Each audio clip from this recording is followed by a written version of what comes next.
लगाएको भए चाहिँ दुईजनाको आवाज मजाले आउँथ्यो नि। हेडफोन लगाएर हातमा राख्नु। प्रभु यीशु मसीह के नाम से सबको जय मसीह की।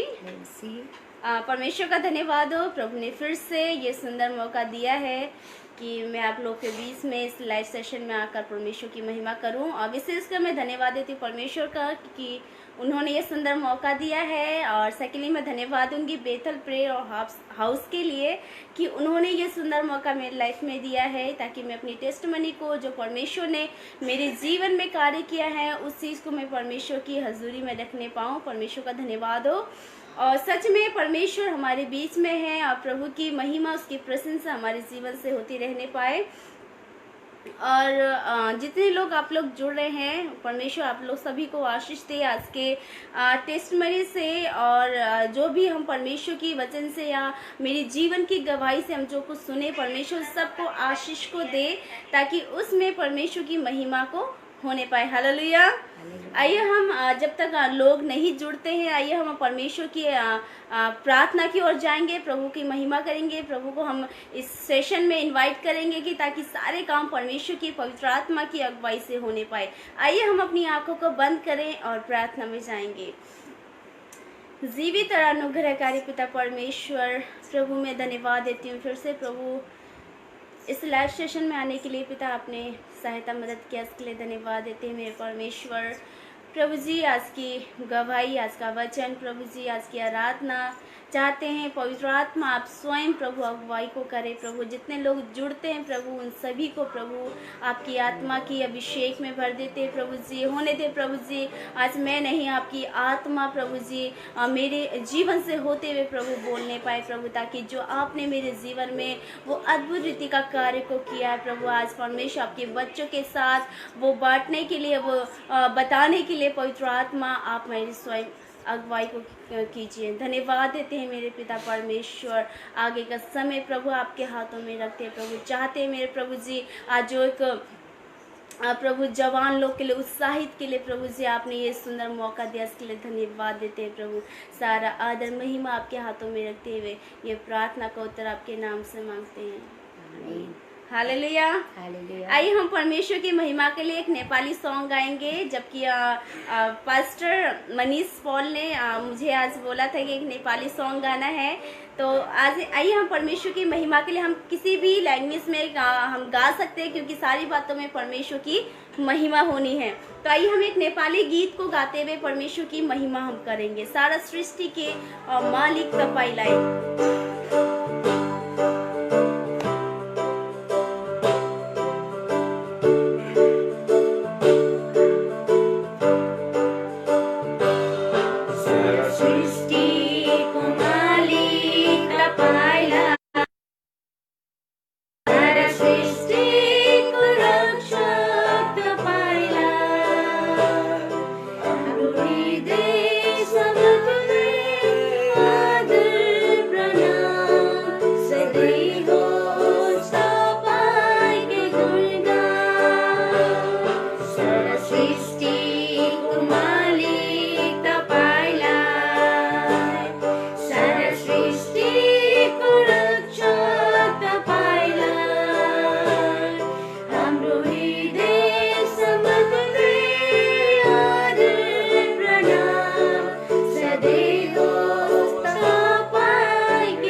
हालेलुया। परमेश्वर की महिमा होने पाए।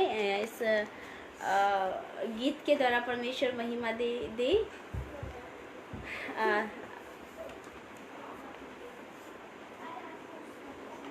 Praise the Lord, praise the Lord.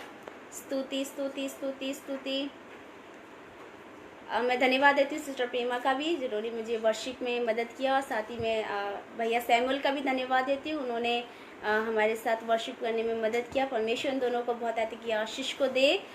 विशेषकर मैं धन्यवाद देती हूँ कि आज के गवाही के सेशन के लिए, और बहुत दिनों से मैं सोच रही थी कि सबकी गवाही को सुनकर कि शायद मुझे भी परमेश्वर की महिमा के लिए गवाही को देना चाहिए।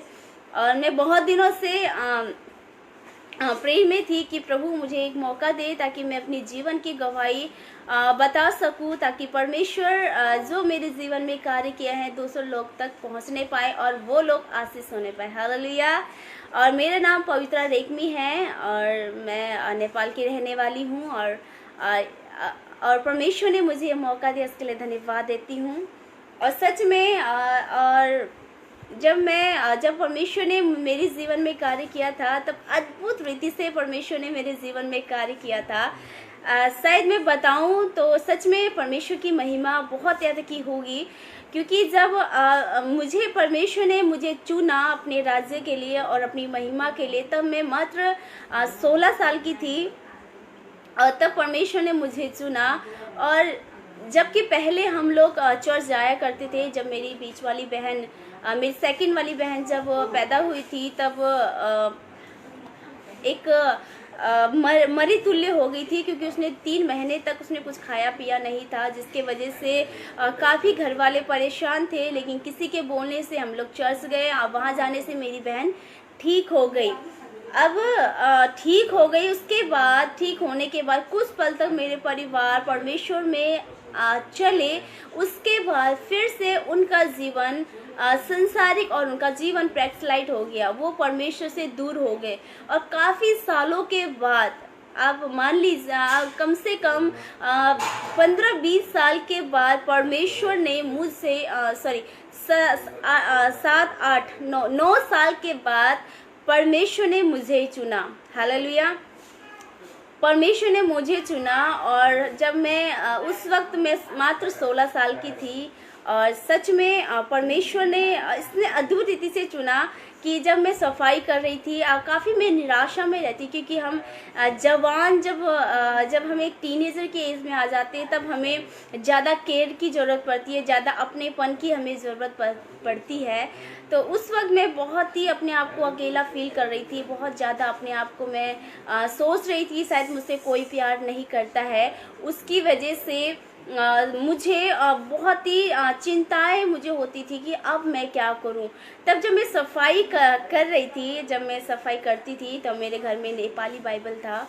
और सच में जब मैं उस बाइबल को जब मैं देखती थी, तो मुझे ऐसा लगता था कि वो बाइबल मुझे बुला रहा है, वो बाइबल मुझे बुला रहा है।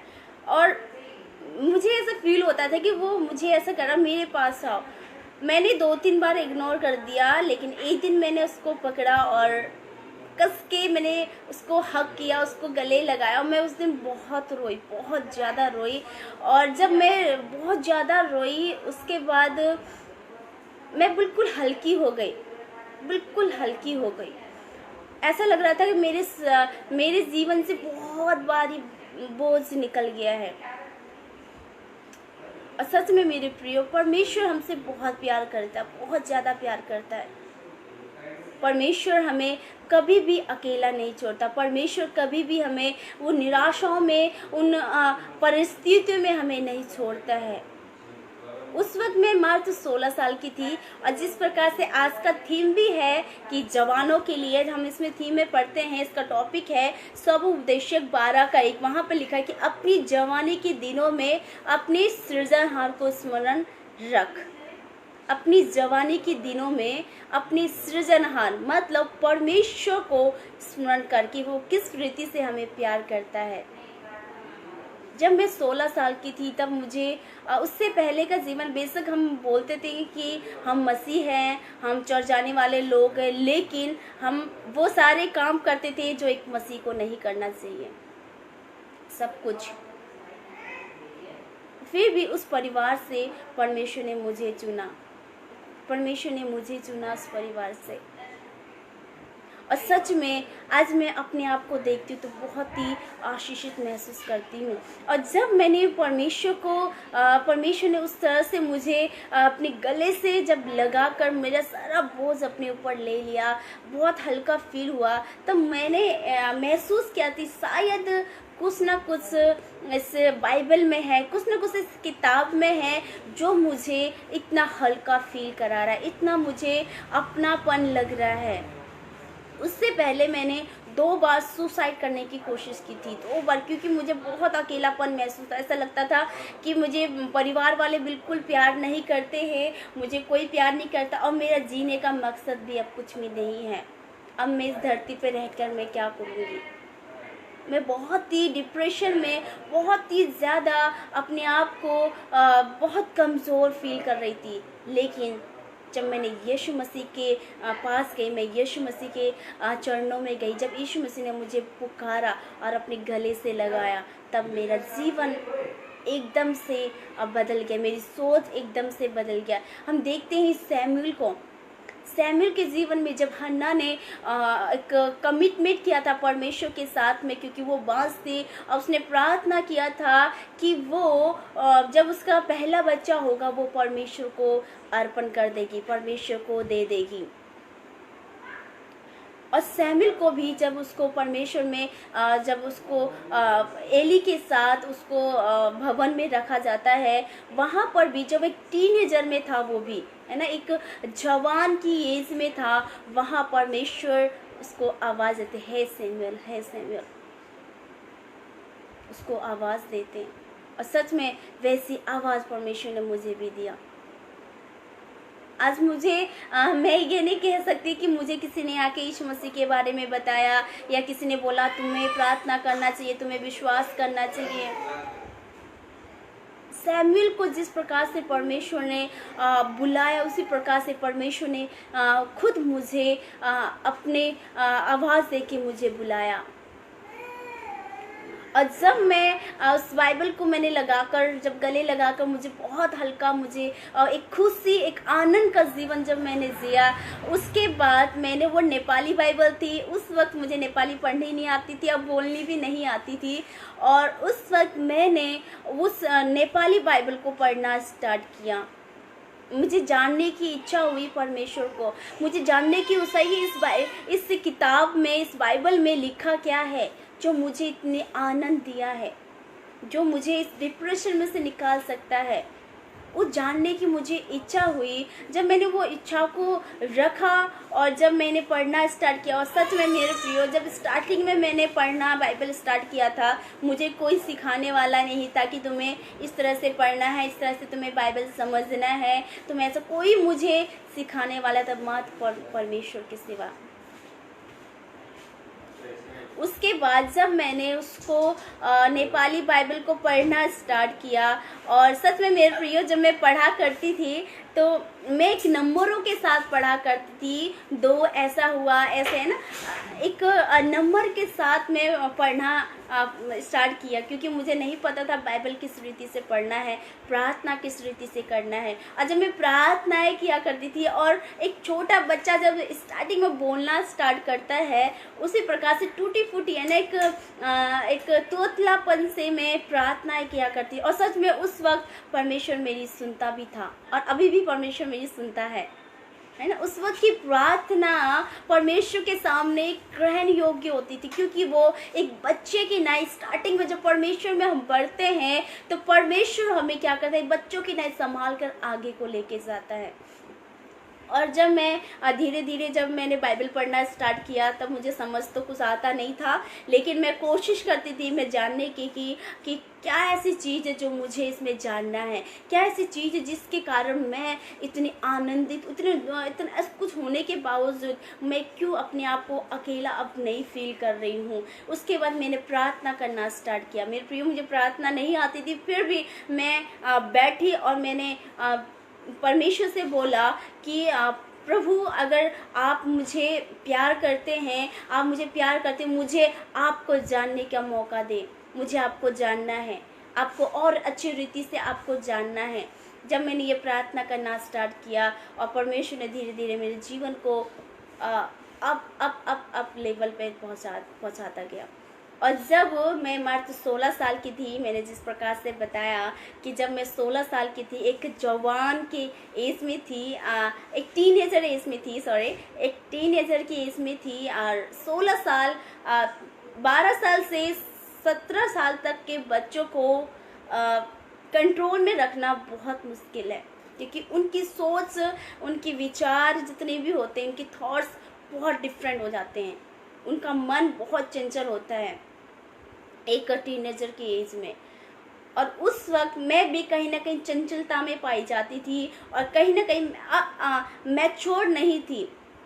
एक जवानी की अवस्था में जब हम बढ़ते हैं तो प्री मैच्योर होते हैं, मैच्योरिटी के लेवल तक हम नहीं पहुंच पाते हैं। उसके बाद जब मुझे धीरे धीरे पता चला कि मुझे प्रार्थना करना चाहिए, मैंने प्रेयर करना स्टार्ट किया, और जैसे भी मुझे आती थी वैसे ही मैं प्रार्थना किया करती थी। उसके बाद मुझे मन से अगुवाई हुआ कि मुझे फास्टिंग रखना चाहिए। जब मैंने शुक्रवार को, फर्स्ट बार मैंने शुक्रवार को अपना फास्टिंग रखा, और मैं 5 बजे तक ना पानी पीती थी, ना खाना खाती थी, सीधा 5 बजे के बाद मैं फास्टिंग तोड़ा करती। ऐसे मेरा रेगुलर 6 महीने तक गया।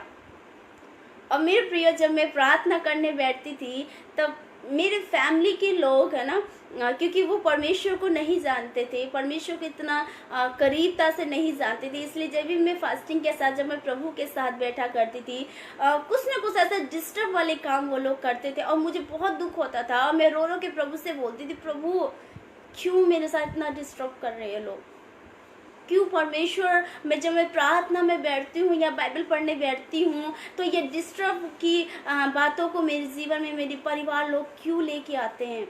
मैं रो रो के परमेश्वर को बोला करती थी और रो रो के मैं परमेश्वर को पुकारती थी, प्रभु ऐसा क्यों है। अब मैंने प्रभु को बोला, प्रभु मुझे आपकी संगति चाहिए, मुझे ऐसे लोगों से मिला जिसके कारण मैं आपको जान पाऊँ, मुझे आपको जानना है, मुझे आप में बढ़ना है। और उसके 2 महीने के बाद, 1 मंथ के बाद, एक अंकल हमारे घर में आए। वो क्रिश्चियन अंकल थे, एक चर्च जाने वाले, परमेश्वर के एक अच्छे दास थे।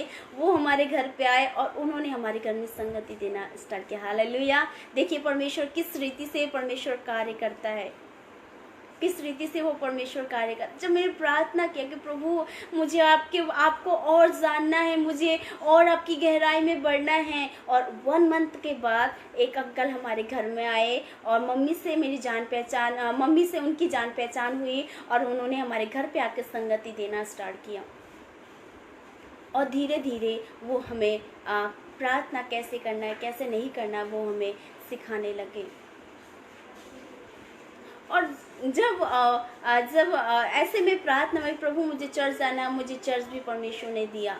और जबकि मेरे पास हिंदी बाइबल नहीं थी, मैंने प्रार्थना किया, प्रभु मुझे नेपाली बाइबल पढ़ने नहीं आती, मुझे हिंदी बाइबल चाहिए। और बिल्कुल नई की नई परमेश्वर ने मुझे वो बाइबल ला के दी, बिल्कुल नई। और जब मैं प्रेयर में थी, परमेश्वर ने वो दास के द्वारा सीधा परमेश्वर ने आपको देने के लिए बोला है। अब परमेश्वर ने अद्भुत रीति से मेरे जीवन में उस वक्त काम किया। ऐसा करते करते 1 साल निकल गया, 1 साल हो गया। मुझे और भी परमेश्वर के प्रति जिज्ञासा हुई, और भी परमेश्वर में बढ़ने की इच्छा हुई, और भी मुझे बढ़ने की इच्छा, और भी परमेश्वर को जानने की इच्छा हुई। मैं और परमेश्वर में बढ़ना चाहती थी, और परमेश्वर में आगे की ओर मैं चलना चाहती थी। इतना मेरे लिए काफ़ी नहीं था, इतना मेरे लिए काफ़ी, क्योंकि जिस एरिया में मैं रहती थी वो टोटली एरिया एक तरफ से बोले तो एक माहौल ही संसारिक रूप में जीने वाला था। वहाँ पे कोई क्रिश्चियन नहीं था, कोई चर्च में जाने वाला व्यक्ति नहीं था, वो सिर्फ अंकल थे। और धीरे धीरे वो अंकल भी अपना इधर शिफ्ट हो गए, कहीं और उनको जाना पड़ा। और वहाँ मैं बिल्कुल अपने आप को अकेली पाने लगी कि मुझे कोई बढ़ाने वाला नहीं। फिर मैंने रो रो के प्रभु को बोला, प्रभु अब तो मुझे बढ़ना है, अब मुझे ऐसी जगह लेके जाओ जहाँ मैं और आप मिल सके। सच में मेरे प्रियो, अपनी जवानी के दिनों में हमें परमेश्वर को, अपना सृजनहार को याद करना है कि किस तरह से वो हमसे प्रेम करता है। मात्र 16 साल की एज में परमेश्वर ने मुझे चुना है। मात्र 16 साल की एज में परमेश्वर ने मुझे जब चुना है, तब उस वक्त हम सोचते हैं कि अब तो हम बहुत छोटे हैं या हम नहीं कर सकते हैं, अभी तो हमें कुछ नहीं आता है। कई बार हम जब यूथ होते हैं, हम लोग जब बढ़ते हैं, है ना, एक एज में जब आ जाते हैं, एक समझदारी के एज में बढ़ना जब स्टार्ट करते हैं, एक जवान की अवस्था में आ जाते हैं, तब वहाँ पर हम अपना दिमाग लगाना या अपनी सोच विचारधारा से हम चलने की कोशिश करते हैं। लेकिन परमेश्वर की योजना उससे बहुत अलग होती है, बहुत डिफरेंट होती है, बहुत ही ज़्यादा। क्योंकि जब परमेश्वर ने मुझे चुना, तब अद्भुत रीति से चुना। आज लोगों को खटखटा के बोलना पड़ता है कि तुम परमेश्वर में बढ़ो, तुम्हें बढ़ना है, तुम्हें बढ़ना है।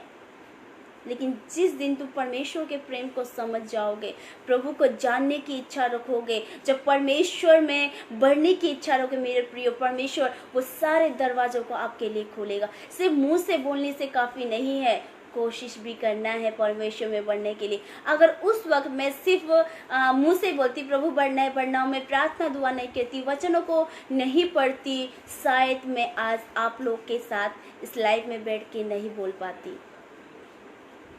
लेकिन मैंने वो इच्छा रखी परमेश्वर में बढ़ने के लिए। मेरे प्रियो, परमेश्वर पक्षपात नहीं करता, वो पार्शलिटी नहीं करता है कि मुझसे ज़्यादा प्रेम करेगा या आपसे कम करेगा, लेकिन परमेश्वर सबसे एक समान प्रेम करने वाला परमेश्वर है। अगर आप भी मेरे भाई बहन, आप जितने भी जवान भाई बहन हैं, आप भी परमेश्वर में बढ़ने की इच्छा रखते हैं, आपको ऐसा लगता है कि आज मुझे कोई प्यार नहीं करता, आपको ऐसा लगता है कि अब मेरी जीवन अब आगे की ओर नहीं है, मेरे प्रिय प्रभु के शरण में जाएं।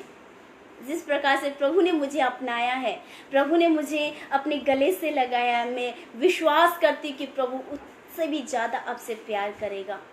क्योंकि वचन कहता है कि वो टूटे और पीसे मनों को कभी भी तुच्छ नहीं जानता है, तुच्छ नहीं जानता है। इसलिए मेरे प्रियो, और जितने भी आप जवान भाई बहन हो और जितने भी लोग मुझे आप देख रहे हो, परमेश्वर बहुत प्यार करता है आप लोगों से। बस एक समय है कि हमें प्रभु के शरण में जाना है, उसको जानने की, उसके प्रेम को जानने की, परमेश्वर के प्रेम को जानना है। और इस तरह से मैंने प्रभु यीशु मसीह के प्रेम को जाना। और साथ ही जब मैं ऐसे मैं बढ़ने लगी, और उस वक्त मुझे मसीह गीत नहीं आते थे और मुझे पता नहीं था, क्योंकि इस माहौल में मैं रही नहीं थी, कोई मुझे सिखाने वाला नहीं था। उस वक्त एंड्रॉयड फ़ोन भी नहीं थे कि मैं डाउनलोड करके सीख लूँ। और उस वक्त मैं क्या करती थी कि जितने भी मेरे पास फिल्मी सॉन्ग थे, सेकुलर सॉन्ग थे, मैं उनको सुनकर यीशु मसीह से प्रार्थना किया करती थी, यीशु मसीह को याद करती थी और रोती थी, प्रभु आप मुझसे बहुत प्यार करते हैं। उस वक्त मैं सिर्फ फिल्मी गाना सुनती थी और बिल्कुल यीशु मसीह का प्रेम को जानने के बाद मैं बिल्कुल संसारिक थी कि मैंने गहराई रीति से नहीं जाना। इतना जाना था कि यीशु मसीह प्रेम करता है और प्रार्थनाओं को सुनता है, लेकिन मेरा जीवन, मेरा स्वभाव अभी तक संसार में था। क्योंकि अभी भी मैं संसारिक रूप में देखना, संसार के गानों में डांस करना, संसारिक रूप में गाना गाना, वो सेकुलर सॉन्ग को सुनकर प्रार्थना करना, क्योंकि मुझे लगता था कि हम ऐसा भी कर सकते हैं, ऐसा भी, क्योंकि मुझे कोई गाइड करने वाला उस वक्त नहीं था। आज जब मैं धीरे धीरे परमेश्वर में बढ़ने लगी, ये सब मुझे ऐसा लगा कि नहीं, मुझे नहीं करना चाहिए। क्योंकि वचन कहता है इफिसियों उसके 5:19 में लिखा है कि तुम हर वक्त परमेश्वर की आत्मिक गीत गाया करो। उस वक्त मात्र 16 साल की एज में परमेश्वर ने मुझे चुना और एक टीनेजर, मतलब एक सेंसरता मन के साथ मैंने परमेश्वर को जाना और अपने जीवन को प्रभु को दिया। उस वक्त बोला, प्रभु मैं आपकी हूँ, मुझे अपना ले। मुझे आपको जानना है, मुझे और आगे बढ़ना है। मेरे प्रियो, आज हम सेकुलर गाना चर्च में जा रहे हैं, आने के बाद हम संसारी रूप पे जी रहे हैं। मैं जवान भाई बहन की मैं बात कर रही हूँ। आज हम सोचते हैं कि क्या हो गया, हम इस एज में हम लोग मस्ती नहीं करेंगे, इस एज में हम लोग नहीं सुनेंगे, तो हम कब करेंगे बूढ़े होके। ये सोच और धारा हमारी एक जवान पीढ़ी में है। मेरे प्रियो, मैं एक बात आपको बोलना चाहती हूँ कि परमेश्वर नहीं चाहता कि हम नाश हो, इसलिए उसने अपने इकलौते पुत्र को इस धरती पे भेजा है। सेकुलर सॉन्ग सुनना मतलब अपनी आत्मा का नाश करना। मैं नहीं कह रही ये सब गलत है, लेकिन एक बात आप याद रखिए, जैसा हम सुनते हैं, हमारा मन, हमारा मस्तिष्क, हमारा सारा शरीर उसको फॉलो करता है, उसके पीछे चलना स्टार्ट करता है। और जो हम एक आत्मिक जीवन जीना चाहते हैं, वो कहीं ना कहीं हमारा पीछे की ओर हो जाता है। आज बहुत से भाई बहन वो बढ़ना तो चाहते हैं, परमेश्वर की उस लेवल तक पहुंचना चाहते हैं, लेकिन कार्य नहीं है। इसलिए परमेश्वर आप लोग को चुना है। जिस प्रकार से परमेश्वर ने मुझे अपनी आवाज़ देके सैमुएल की तरह मुझे चुना है अपने राज्य के लिए, मेरे जवान भाई बहनों, आप लोगों को भी परमेश्वर ने चुना है। अपने जीवन को व्यर्थ में मत गवाओ, अपनी बुलाहट को पहचानो। परमेश्वर आपको भी आवाज़ देता है। प्रभु से बोले, प्रभु मुझे आपको सुनना है। उसकी आवाज़ को सुनो, उसको फील करो। परमेश्वर जरूर हमारे जीवन में कार्य को करेगा। आमीन। और उसके बाद जब मैं परमेश्वर में बढ़ने लगी और जब मैंने उस लेवल को पहचाना कि सच में परमेश्वर के सिवा और कोई नहीं है जो मुझे वो खुशी और आनंद को दे सकता है, उसके बाद मैंने प्रार्थना की, प्रभु मुझे वहाँ ले चल जहाँ आप और मैं हूँ और कोई भी नहीं। मैं यहाँ नहीं रहना चाहती, यहाँ मेरी कोई खुशी नहीं है। यहाँ मैं रहकर भी प्रभु मैं एक खुशी को महसूस नहीं कर पाती। मुझे इतना दूर लेके जा जहाँ आप और मैं और कोई भी ना हो। उसके 4 महीने के बाद परमेश्वर ने, जिसको हम जानते भी नहीं थे, एक फादर टाइटस से हमारे वो पास्टर के द्वारा, फादर के द्वारा हम लोग यहाँ पे आए थे अपने रिलेटिव को मिलने के लिए। अचानक से उन्होंने पूछा कि आप, तो मुझे पढ़ने की बहुत इच्छा थी, तो मैंने कहा हाँ मुझे पढ़ना है, तो हॉस्टल में जाना पड़ेगा, वहाँ रहना पड़ेगा। जबकि मुझे पता नहीं था कि वो बाइबल कॉलेज है, वहाँ पर बाइबल के बारे में पढ़ाया जाता है। एक सेकुलर स्टडी करके, एक सेकुलर पढ़ाई करके मैं इस सोच और धारा से मैं वहाँ जा रही थी। जब मैं वहाँ, मेरे मम्मी पापा खुश हो गए, चलो लड़की पढ़ लेगी, आगे बढ़ लेगी करके। जब वहाँ पर हम लोग गए और जब 25 जुलाई को मेरा बाइबल कॉलेज में एडमिशन हुआ। नेट एकदम से फिनिश में आ सके थे, क्षमा चाहती हूँ, हमारे थोड़ा नेटवर्क का इधर प्रॉब्लम हो गया था, इसलिए क्षमा चाहती हूँ। उस प्रकार से मैं बाइबल कॉलेज गई और जब मैं वहाँ गई, एक अकेली मैं ऐसी अपने आप को वहाँ पा रही थी कि एक जो विश्वासी भी इतने गहरी नहीं है, और वहाँ पास्टर के, एल्डर के कई सालों के विश्वासी वहाँ पर थे। तो जब मैं वहाँ गई तो वहाँ पे भी मुझे सब जवान भाई बहन थे, और मैं बहुत शाय है ना, बहुत अपने आप को शर्म रखने वाली लड़की थी, बहुत शर्मीली लड़की थी, और मुझे ज़्यादा लोग के साथ बात करने में भी बहुत शर्म आता था कि मैं क्या बात करूँगी और मुझे कैसे बात करना मुझे नहीं पता था। उस वक्त परमेश्वर ने एक अद्भुत रीति से कार्य किया कि मेरे जितने भी फ्रेंड्स बने वो परमेश्वर में स्ट्रॉन्ग थे। हालेलुया। और वहाँ परमेश्वर ने ऐसे मेरे फ्रेंड्स को इकट्ठे किए कि जिसके द्वारा मैं सीख सकती हूँ।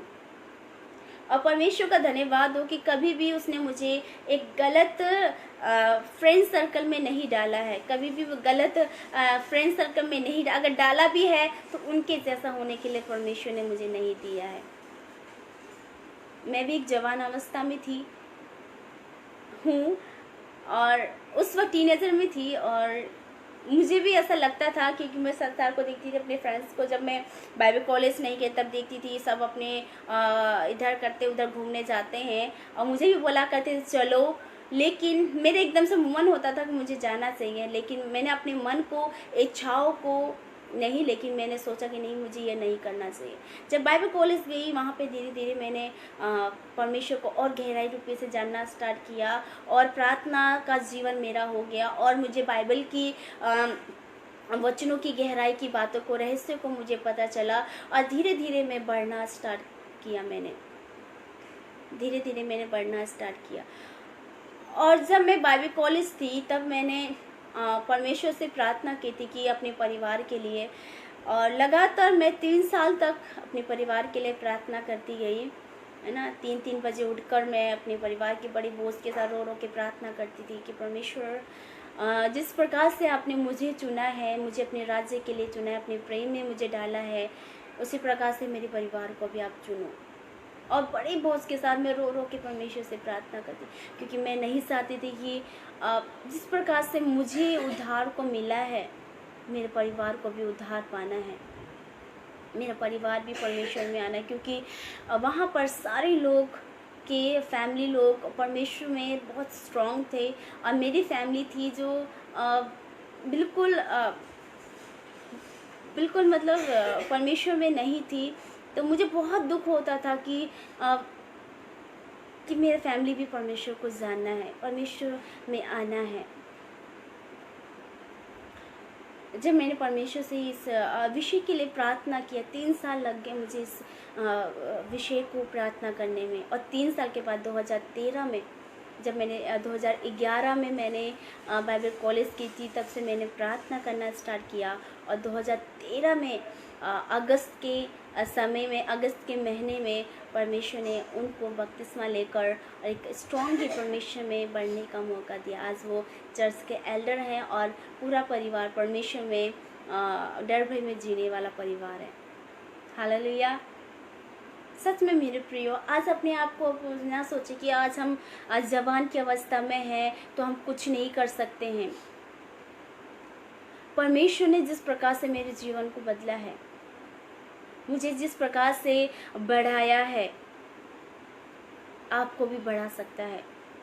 मर्त यह है कि उसको खोजना है हमें, क्योंकि हम जवान लोग, विशेषकर हम एक गरम खून होता है, एक जवान लोग हमेशा उतावली का मन रखता है, ये भी करना वो भी करना है, इधर भी जाना है उधर भी जाना है, चर्च भी जाना है और डिस्को भी जाना है और परमेश्वर के गीत को भी गाना है और संसारिक गीत को भी गाना है। नहीं मेरे प्रियो, परमेश्वर का वचन कहता है कुरिन्थी में कि जिस नल से, जिस धारा से मीठा पानी निकलता है, उसमें से खारा पानी नहीं निकल सकता। अगर आप परमेश्वर में बढ़ना चाहते हो तो आपको संसारिक बातों को त्याग करना पड़ेगा।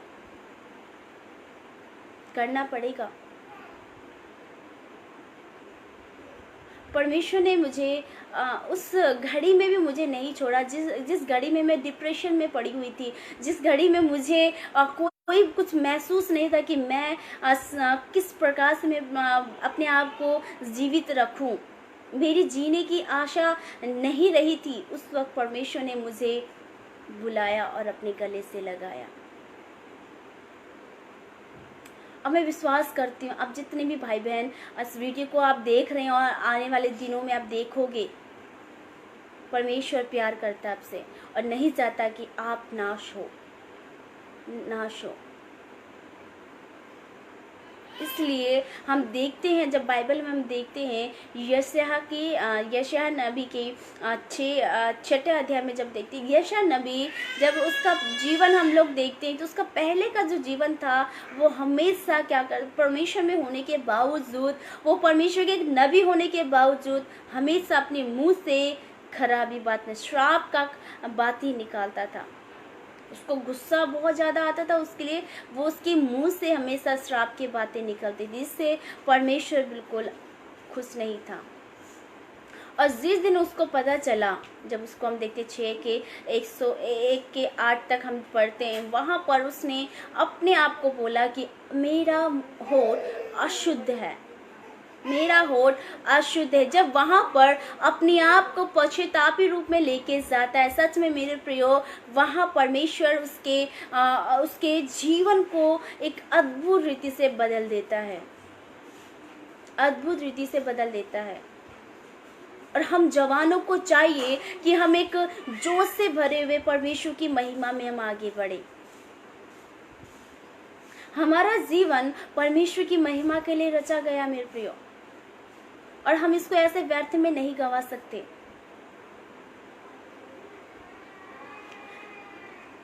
और जब हम जवान लोग चर्च में जाते हैं, हमारा बैठने का तरीका कैसा है? मैंने बहुत से भाई बहनों को देखा, जवान भाई बहनों को देखा है, फोन को अपने ऑन रखते हैं और चर्च के अंदर ही चैट करते हैं। क्या परमेश्वर की प्रेजेंस वहां पे होगी ऐसे समय में?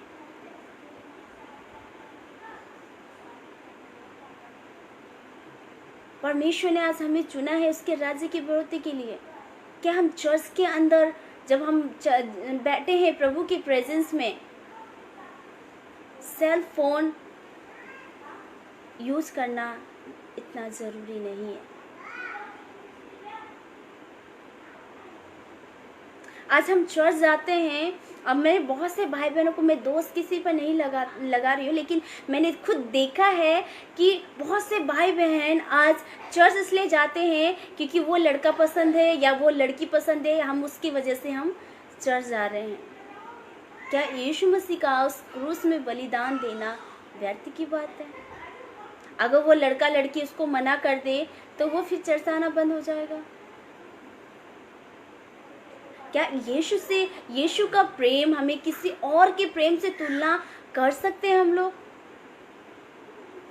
मेरे प्रियो, मेरे जवान भाई बहनों, हमें इस चीज को जानना बहुत जरूरी है। अपने आप को उन संसारिक बातों से हमें बचाना है जो हमारे लाभ की नहीं है। इसलिए कहते हैं यहाँ पर कि अपनी जवानी के दिनों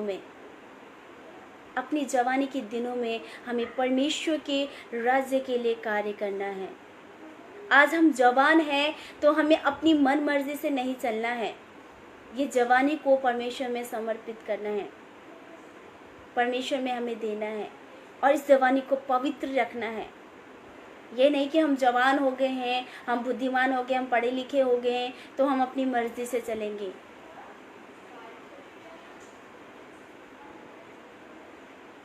परमेश्वर चाहता है कि हम उसकी इच्छा के अनुसार चलें।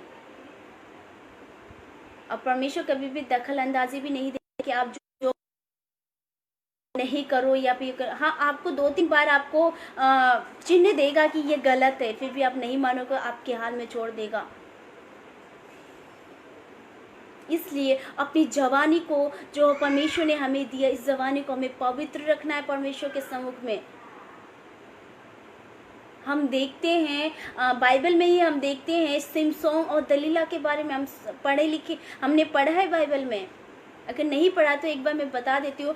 सिमसोन जो एक परमेश्वर का नाजिर था और परमेश्वर ने आज्ञा दी थी कि उसके बालों में कभी छुरी चलने ना पाए, और जिसके वजह से वो बहुत ताकतवर था। और वहाँ पे फलिस्ती लोग उससे बहुत परेशान थे क्योंकि वो बहुत ताकतवर था और उससे कोई लड़ नहीं सकता था। उस फलिस्ती लोगों ने दलीला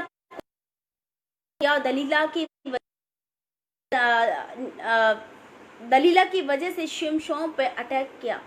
किससे? प्रेम भाव से, क्योंकि शिमशोन दलीला को पसंद करता था और दलीला ने उसी का फायदा उठाया और उससे पूछती गई जब तक वो उसने सच्चाई नहीं बताया।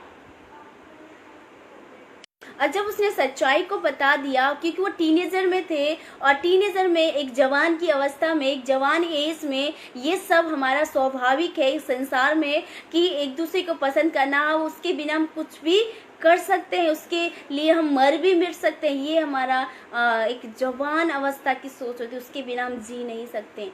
ऐसे ही सिमसोन की लाइफ में हुआ। जब सिमसोन ने दलीला को 3 बार कई बार दलीला ने पूछा, कई बार उसने गलत जवाब दिए और लास्ट में जब दलीला ने पूछा और कुछ सच बता दिया, जिसके वजह से उसकी सारी ताकत और हम जब बाइबल में फोड़ दी गई। ऐसे मौके में मत फंसिए। जिसके कारण हमारा जीवन, हमारा आत्मिक जीवन और परमेश्वर ने जो हमें सामर्थ्य दिया है कि उससे हम डायरेक्ट बात कर सकते हैं, उससे हम दूर हो जाए, उससे वंचित हो जाए। इस जवानी को हमें पवित्र रखना है। वो पवित्रता हमें परमेश्वर की ओर से मिलती है मेरे प्रियो। जब हम परमेश्वर में स्ट्रांग बनते जाते हैं, जब इस जवानी के समय में हम चाहते हैं कि हमारे जीवन से कार्य करें, तो परमेश्वर हमें जाता है। जब मैं प्रभु कैसे हम अपनी जवानी को पवित्र रख सकते हैं, तो एक ही बात है, व्यभिचार से बचकर। जब हम पुराने नियम में पढ़ते कि एक व्यभिचार को एक गलत रिलेशन के बारे में बताया गया है कि अगर एक जवानी की अवस्था में जिसकी शादी नहीं हुई है, अगर वो किसी के संबंध बनाती है, वो व्यभिचार होता है। अगर एक पत्नी होने के बावजूद किसी और लेडीज के साथ गलत रिलेशन रखता है, तो वो व्यभिचार है। लेकिन नए नियम में आके यीशु मसीह ने टोटली चेंज कर दिया है। अब यहाँ पर करने के द्वारा नहीं, लेकिन सोचने के द्वारा भी व्यभिचार होता है।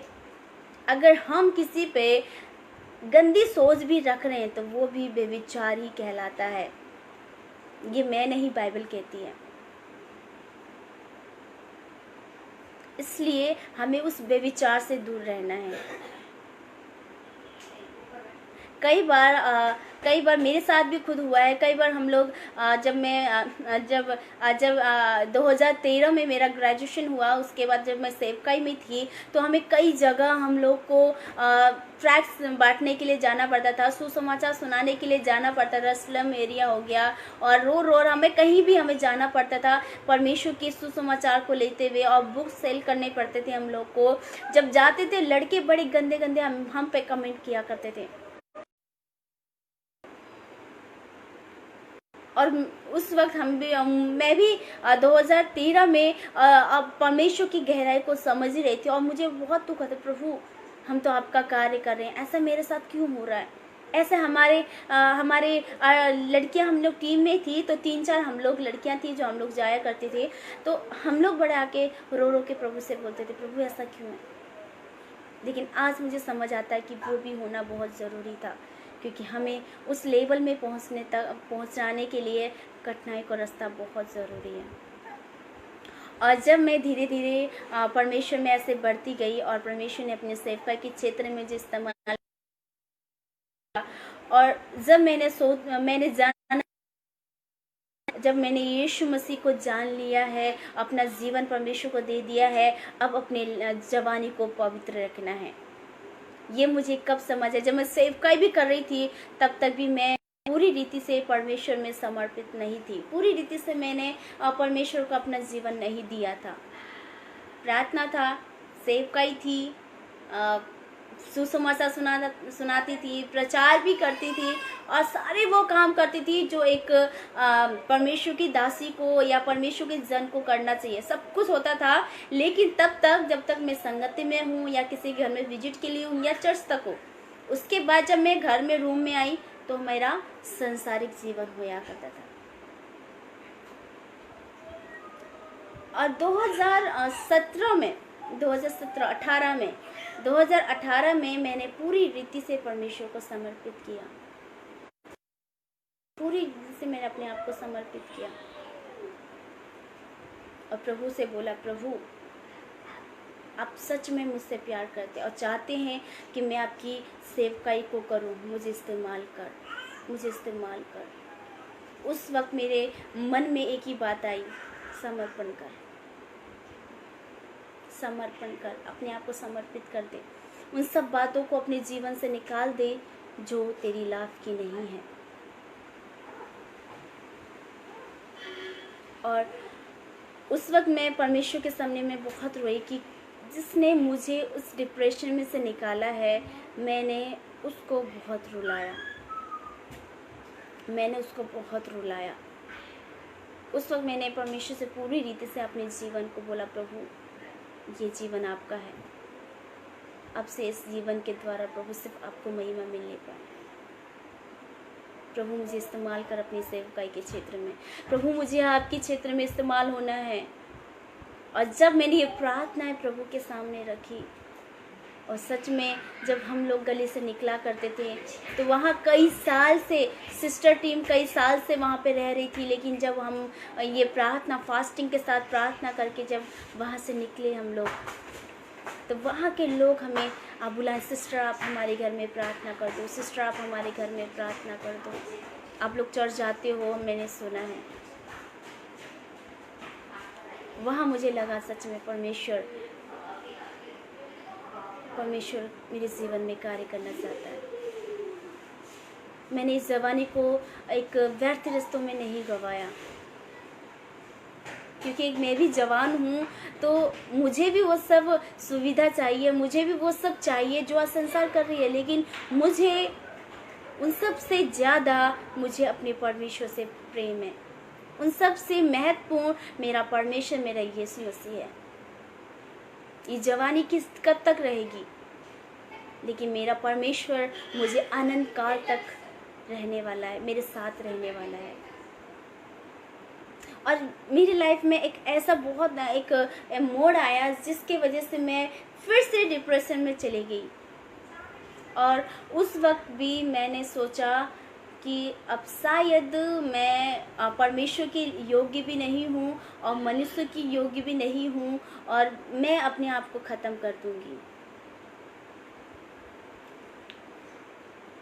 और उस वक्त मुझे अंदर से बहुत ज़्यादा टूटापन, और मेरे फैमिली वाले भी, मुझे ऐसा लगता था कि मुझे टॉर्चर कर रहे हैं, और मैं हमेशा अकेला रहना पसंद करने लग गई। मुझे बिल्कुल निराशा में, डिप्रेशन में पहुंच गई कि कोई भी कुछ बोलता था मैं रोने लग जाती थी, और मुझे किसी के साथ मिलना जुलना बिल्कुल मैंने बंद कर दिया, और मैं बहुत ही ज़्यादा डिप्रेशन में पहुँच गई। मैं अपने परिवार के लोगों से भी बात करना मैंने बंद कर दिया।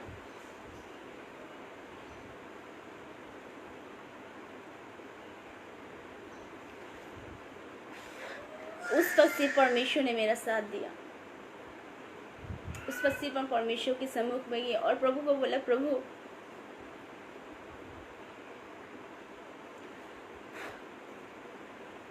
आप मुझसे बहुत प्यार करते हैं, मैं क्यों मरूं?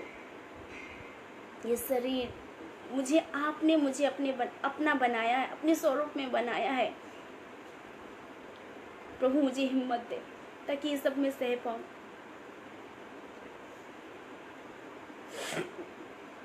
प्रभु हिम्मत दे, मैं सह पाऊं। और मैं इतनी चिड़चिड़ी हो गई, ऐसी हो गई, मैं बिल्कुल कोई भी आता था, मैं बता नहीं सकती किस हालत में मैं हो गई थी। प्रार्थना रोना, किसी से बातचीत नहीं करना, बिल्कुल अकेला हो गई थी फिर से एक बार में। और उस वक्त परमेश्वर ने फिर से मुझे एहसास दिलाया कि मत डर, मैं तेरे साथ हूँ।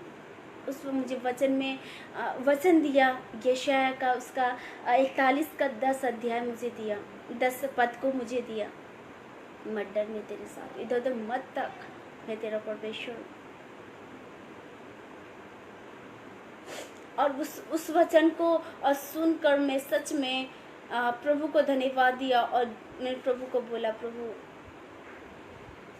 मेरा जीवन अगर आपके सम्मुख में ग्रहण योग्य नहीं है, प्रभु मेरे जीवन को ग्रहण योग्य बना।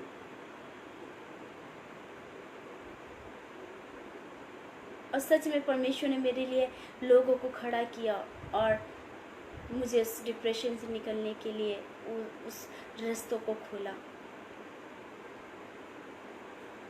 मैं और परमेश्वर के नज़दीक चलती गई, और मैं परमेश्वर के प्रेम की गहराई को समझती गई, और मैं परमेश्वर की नज़दीकता में बढ़ती चली गई,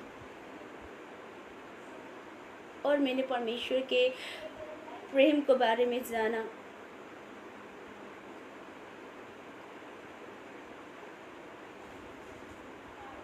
सच में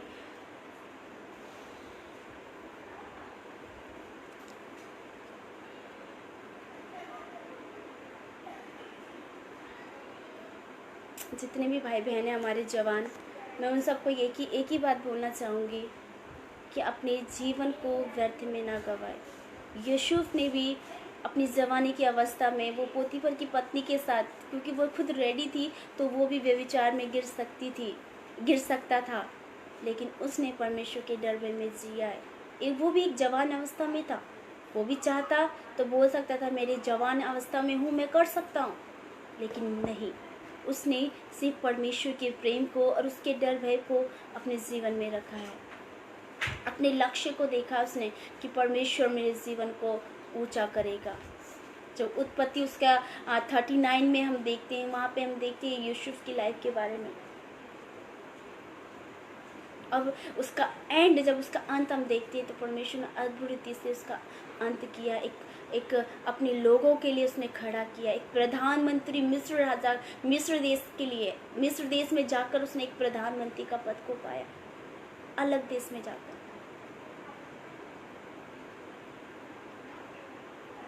इसलिए मेरे प्रिय, आप जितने भी आप देख रहे हैं, मैं एक ही बात आप लोग को बोलना चाहूँगी, अपने जीवन को, मेरे जवान भाई बहन, अपने जीवन को व्यर्थ न गवाएं।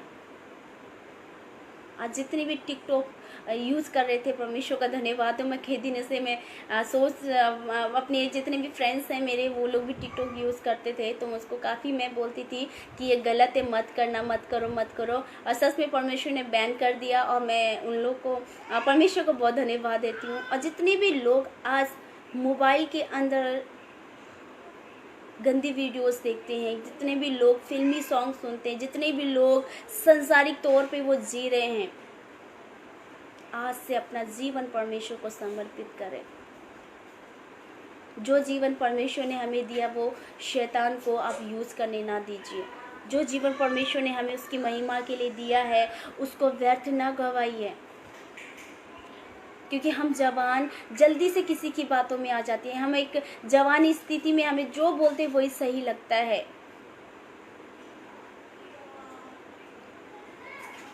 इसलिए मैं एक ही बात में, जिस प्रकार से परमेश्वर ने मुझे चुना है एक जवान की अवस्था में, और परमेश्वर ने अद्भुत रीति से मुझे इस्तेमाल किया उसके राज्य के लिए, आज मैं आप लोग के सामने पाई जाती हूँ। आज मैं अपनी मंडली में एक अनमैरिड होते हुए भी मैंने आमद सभा को परमेश्वर ने मुझे लीड करने का वो मौका दिया है।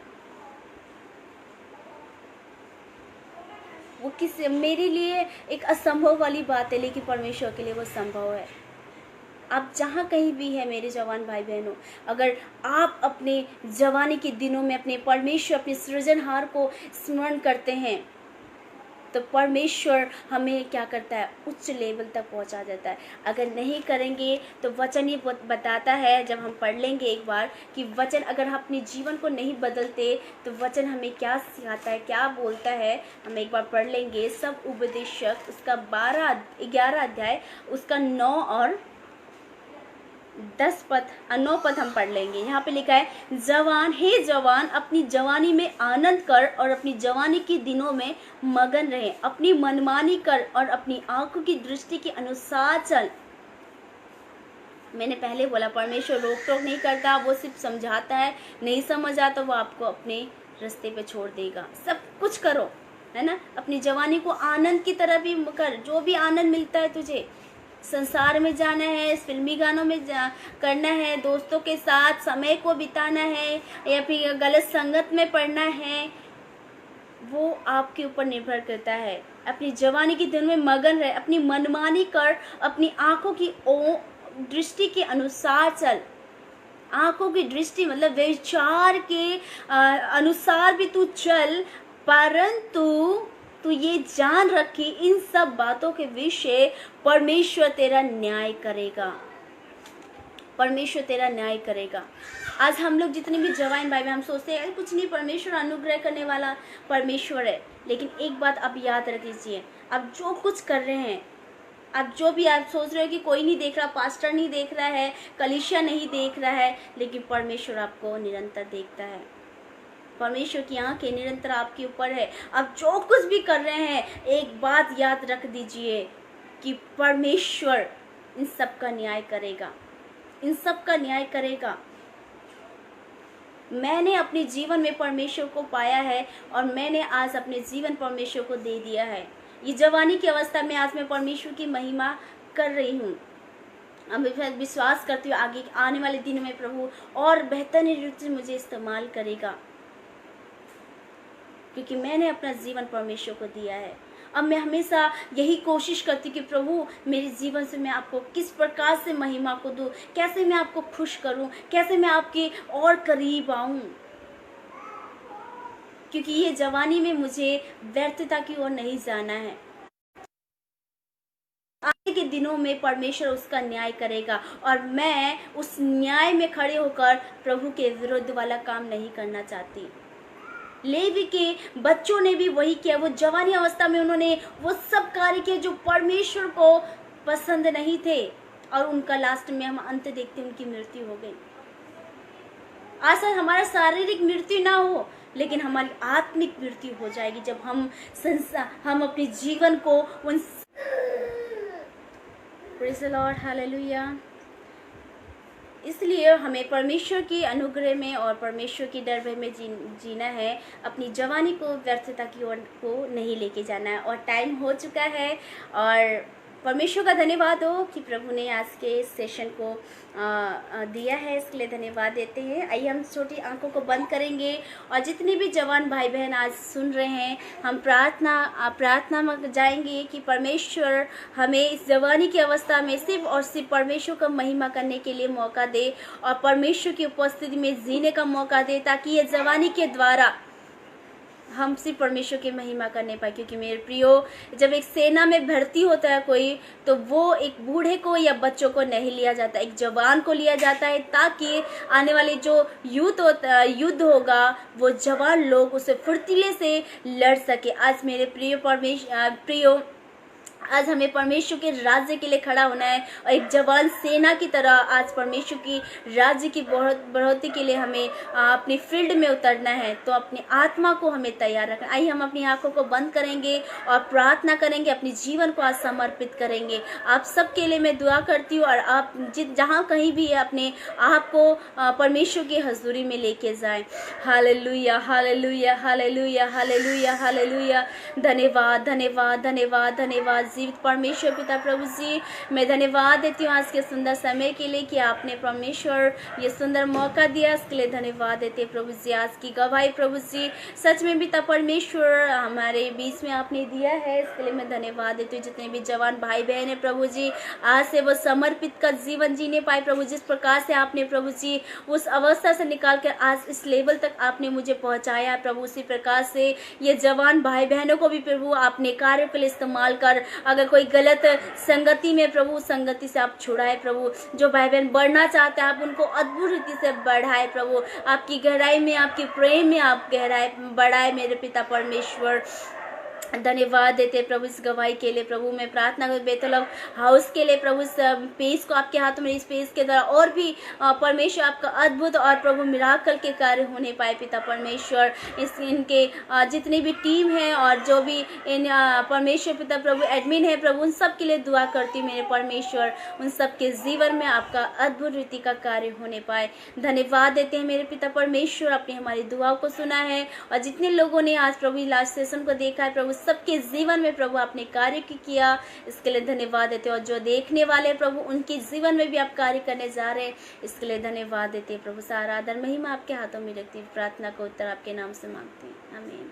Hallelujah, praise the Lord. प्रभु इस गवाही के द्वारा परमेश्वर सबको आशीष दे। और शायद मैंने 5 मिनट ज़्यादा ले लिया है, इसके लिए मैं क्षमा चाहती हूँ, लेकिन आज की गवाहियों से और आज के वचनों से मैं आशा करती हूँ कि आप सब आशीष पाए हैं। और मेरी गवाही तो काफ़ी बड़ी है, लेकिन मैंने शॉर्टकट में मेरी जवानी के एक जवान की अवस्था में मैंने कैसे परमेश्वर को पाया और किस प्रकार से मैंने अपने जीवन को परमेश्वर में समर्पित किया, और आज किस प्रकार से परमेश्वर मुझे इस्तेमाल कर रहा है। और सच में वो आपके साथ भी परमेश्वर उसी रीति से प्रेम करता है जैसे मुझे करता है। और जिस प्रकार से परमेश्वर मुझे इस्तेमाल कर रहा है, और जिस प्रकार से परमेश्वर मुझे अपने संगतियों में रख रहा है, और जिस प्रकार से मुझे एक ऐसे मौकों को दे रहा है कि लाइव आके उसके वचनों को मैं शेयर करूं और उसके महिमा को करूं। और सच में मेरे परमेश्वर आप लोगों को भी इस प्रकार से इस्तेमाल करता है। ज़रूरत है, जैसे मैंने फर्स्ट में बताया, उसको खोजने की, उसको जानने की, उसमें अपने जीवन को समर्पित करने की। परमेश्वर आप जितने भी हैं सबको आशीष दे और विशेषकर आज के युग में जवान बहन भाई को जागृति दे, ताकि वो लोग भी समर्पित का जीवन जिए और परमेश्वर के अद्भुत रीति का कार्य को करने पाए। हालेलुया। परमेश्वर आप सबको आशीष दे इस लाइव सेशन के द्वारा।